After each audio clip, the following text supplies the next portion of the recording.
देखने जा रहे हैं। उसमें मैंने एक क्वेश्चन पूरा बोर्ड पे लिखा हुआ है।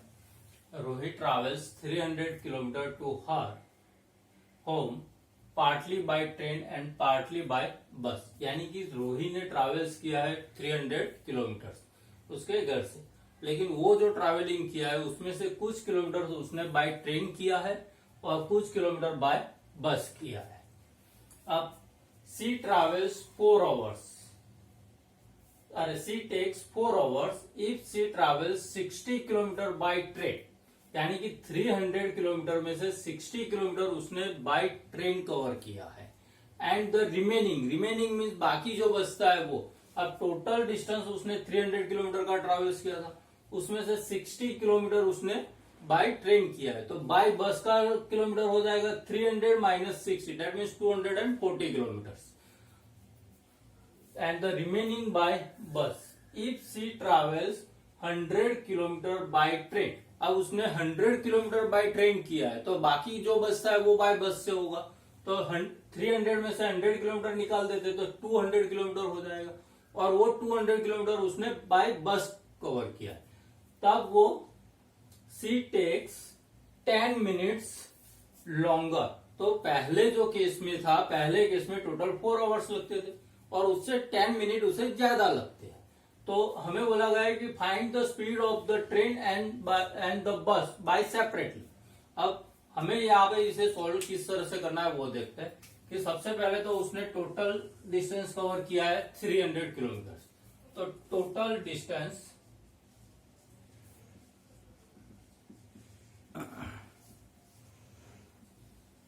हमारे पास है 300 किलोमीटर। अब उसने बाय ट्रेन एंड बाय बस किया है, तो मैं यहां पे लिख रहा हूं let the speed of train equal to x kilometre per hour and the speed of the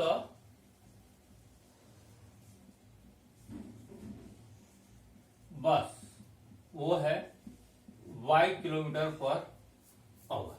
अब हमें यहां पे स्पीड का फॉर्मूला मालूम है, speed equal to distance upon time होता है। तो टाइम के लिए क्या हो जाएगा,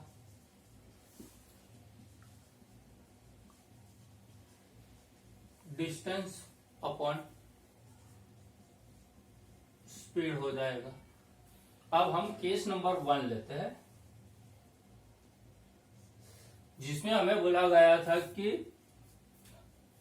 4 आवर्स टाइम लगता है, 60 किलोमीटर उसने बाय ट्रेन कवर किया है। तो यहां पे 60 किलोमीटर ट्रैवल बाय ट्रेन है। So remaining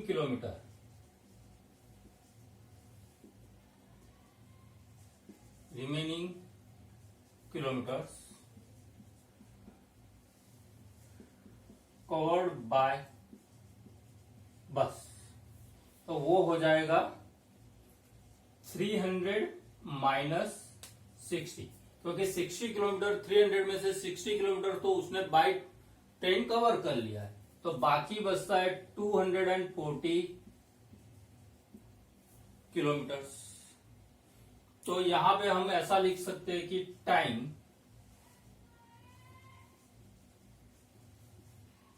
taken for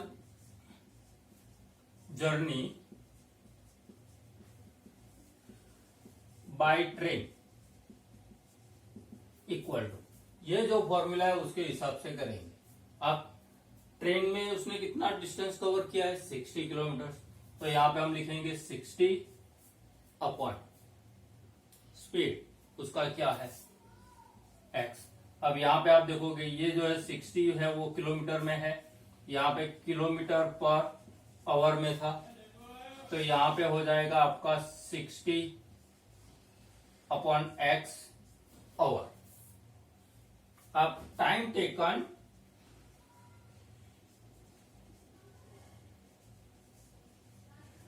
for journey by bus, तो बाय बस उसने 240 किलोमीटर कवर किया था, तो वो हो जाएगा 240 अपॉन वाई आवर हो जाएगा। अब ये दोनों केस में उसे टोटल टाइम लगता है 4 hours, so total times equal to total time equal to total time है 4 आवर्स, लेकिन उसके लिए ये हमें लिखना पड़ेगा। तो यहां पे हम लिखेंगे 60 upon X plus 240 upon Y. तो मैं यहां पे ऐसा लिख सकता हूं 60 upon X plus 240 upon Y equal to 4। ये हो जाएगा मेरा इक्वेशन नंबर 1। अब केस नंबर 2 की बात करते हैं, जिसमें रोही ने 100 किलोमीटर ट्रेन से कवर किया था। तो यहां पे 60 किलोमीटर की जगह पे आया 100 किलोमीटर, तो रिमेनिंग किलोमीटर हो जाएंगे 200। तो यहां पे मैं ऐसा लिख सकता हूं 100 kilometre travel by the train, so 200 kilometre travel by the bus हो जाएगा। तो उसके लिए टाइम टेकन अगर हम लिखे यहां पे, तो time taken for journey by train, वो क्या हो जाएगा 100 अपॉन एक्स आवर हो जाएगा। और time taken for journey by bus, वो हो जाएगा 200 अपॉन वाई आवर। अब दोनों के लिए बाय बस एंड बाय ट्रेन के लिए उसे टोटल टाइम कितना लगता है, तो सी टेक्स 10 मिनट्स लॉन्गर। तो पहले जो टाइम लगता था उससे 10 मिनट्स ज्यादा लगता है। तो total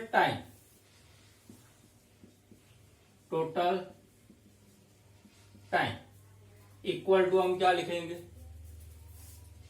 100 upon X plus 200 upon Y. अब यहां पे टोटल टाइम जो है वो हो जाएगा 4 hours and 10 minutes equal to 100 upon X plus 200 upon Y. अब 4 आवर्स एंड 10 मिनट्स को हम कन्वर्ट कर देंगे पूरे आवर्स में, तो वो हो जाएगा 4 1 अपॉन 6। वो किस तरह से, वो मैं आपको बता रहा हूं कि 1 आवर है, दैट मीन्स 60 मिनट्स, तो 60 मिनट्स दैट मीन्स 1 आवर। तो यहां पे मैं ऐसा लिख सकता हूं 60 मिनट्स इक्वल टू 1 आवर। तो हमारे पास कितना मिनट है 10 मिनट्स, तो हाउ मच हो जाएगा, तो यहां पे हम 10 अपॉन 60 लिखेंगे, ये 0 कट हो जाएगा, that means it is 1 upon 6 hour हो जाएगा। तो यहां पे मैं 4 आवर्स एंड 10 मिनट्स की जगह पे लिखूंगा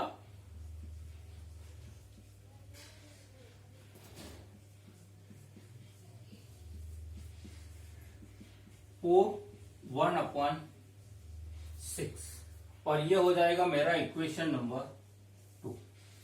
अब इसे भी मैं सिंप्लीफाई करके लिख सकता हूं, तो 100 upon X plus 200 upon Y equal to, now 4 6 25 plus 1 24 plus 1 वो हो जाएगा 25, तो 25 अपॉन 6 हो जाएगा। ये हो गया मेरा इक्वेशन नंबर 3।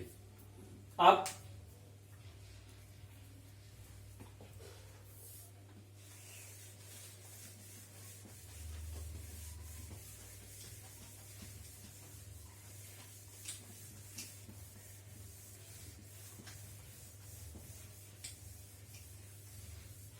अब हमारे पास equation number 1 and equation number 3 है, जिसमें आप देखोगे कि पहले टर्म में डिनोमिनेटर में x है, यहाँ पे डिनोमिनेटर में x है, सेकंड टर्म में यहाँ पे y है, थर्ड नंबर में भी डिनोमिनेटर में y है, तो उसे हमें रिड्यूस करना पड़ेगा। तो हम यहाँ पे लिखेंगे टेकिंग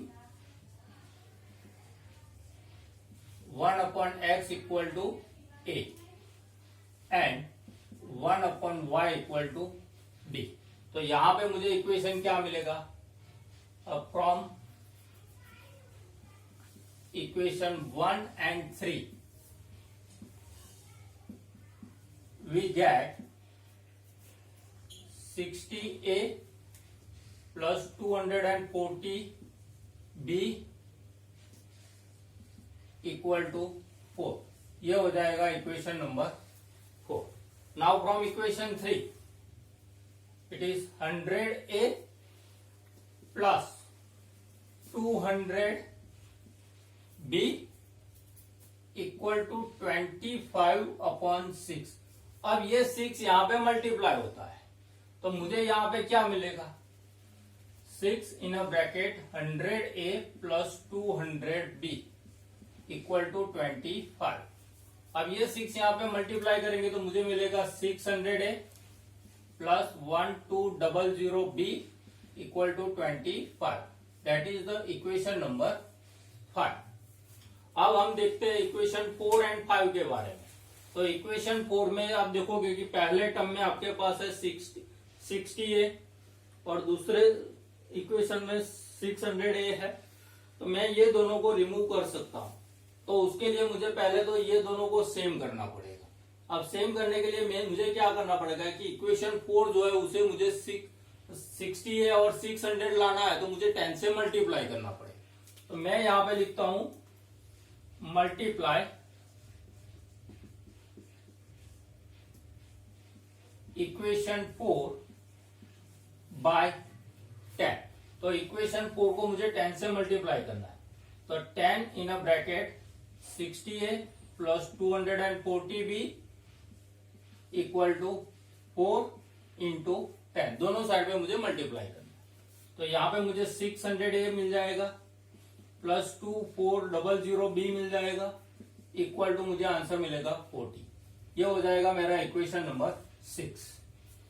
अब इक्वेशन 6 एंड 5 में आप देखोगे, मैं यहां पे बॉक्स भी कर देता हूं दोनों में, तो आपका एक टर्म सेम हो गया, पहला टर्म। तो अगर मैंने ये दोनों का सब्सट्रैक्शन किया तो मुझे आंसर मिल सकता है। तो मैं यहां पे लिखता हूं सब्सट्रैक्ट इक्वेशन 5 फ्रॉम इक्वेशन 6। तो इक्वेशन 6 को मैं पहले लिखता हूं, यहां पे मैंने लिखा है 600a plus 2400b equal to 40, और उसके नीचे ही मैं लिखता हूं equation number 5 plus 1200b equal to 25। तो यहां पे आप देखोगे कि ये दोनों का सब्सट्रैक्शन करना है, तो ये प्लस है तो माइनस में कन्वर्ट हो जाएगा, ये प्लस है तो भी माइनस में हो जाएगा। यहाँ पे 25 का साइन प्लस है तो वो माइनस में कन्वर्ट हो गया।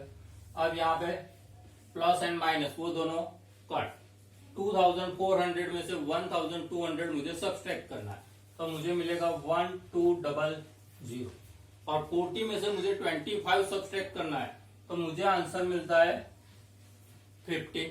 यानी यहाँ पे आप देखो कि 1200b इक्वल टू मुझे आंसर मिला है 50। अब मैं आपको बताऊंगा कि b इक्वल टू क्या लिखा जाता है। b इक्वल टू हम लिखेंगे 15/1200। b की डिनोमिनेटर b का वैल्यू किस तरह से लिखेंगे?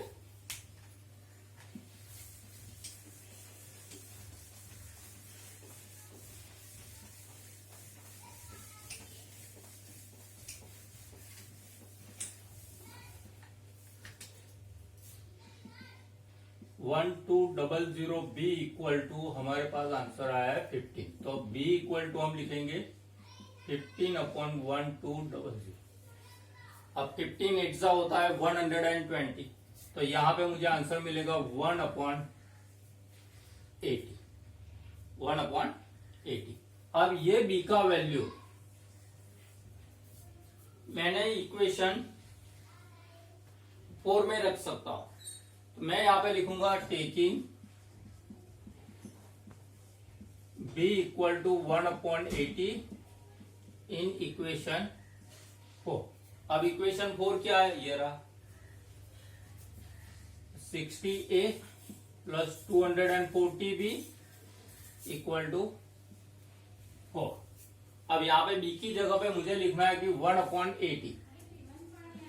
तो 60a plus 240 into 1/80 equal to 4। यहाँ पे आप देखोगे 80 3 12 होता है। तो यहाँ पे मैं लिख सकता हूं 60a प्लस 3 इक्वल टू 4। तो मुझे मिलेगा 60a इक्वल टू 4 माइनस 3, क्योंकि यहां से ये यहाँ पे ट्रांसफर हो गया। तो 60a इक्वल टू हम लिखेंगे 1, देन a इक्वल टू हमें आंसर मिलेगा 1/60। अब a एंड b का वैल्यू हमें मिल गया, लेकिन हमने